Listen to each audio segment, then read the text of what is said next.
Good morning বন্ধুরা, আজকে ব্লগটা সকাল থেকে স্টার্ট করছি। তো দেখো, জানালা খুলেই বাইরের পরিবেশ কি সুন্দর, তাই না? তো চলো ভিডিওটা স্কিপ না করে সম্পূর্ণ দেখো, আর হ্যাঁ, আমার পাশে থেকো। তো বন্ধুরা, এই দেখো ঘর এখন গুছাবো। মশারিটা একটা দিক খুলে দিয়েছি, একে একে সব ঘর গুছিয়ে নেব। কালকে রাত্রে হালকা বৃষ্টির মতো ছিল বলে কমটা গায়ে দিয়েছিলাম, তো তাই জন্য কম্বলটা এখন গুছিয়ে নেব। গুছিয়ে নিয়ে ও ঘরের বিছানাটা গুছানো হয়ে গেছে, এবার এই ঘরের বিছানাটা গুছাবো।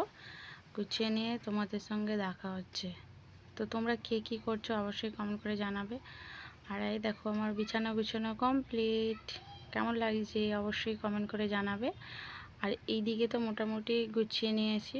এদিকে যা জলের বোতল সব ছিল ওইগুলো এক সাইড করে রেখে দিয়েছি।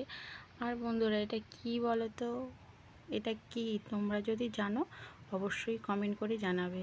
অনেক গাছটা খুব সুন্দর হয়েছে, আমার বাবা বসিয়েছে গাছটা। আর এই দেখো এখানে আরেকটা দেখেছো, এটাও অনেক বড় হয়ে গেছে। তোমরা এই সবজিটা কে কে খেতে ভালোবাসো অবশ্যই কমেন্ট করে জানাবে। আর এই দেখো এখানে ফুলটা কি সুন্দর, এই ফুলটা সব থেকে বেশি সুন্দর, তাই না বন্ধুরা?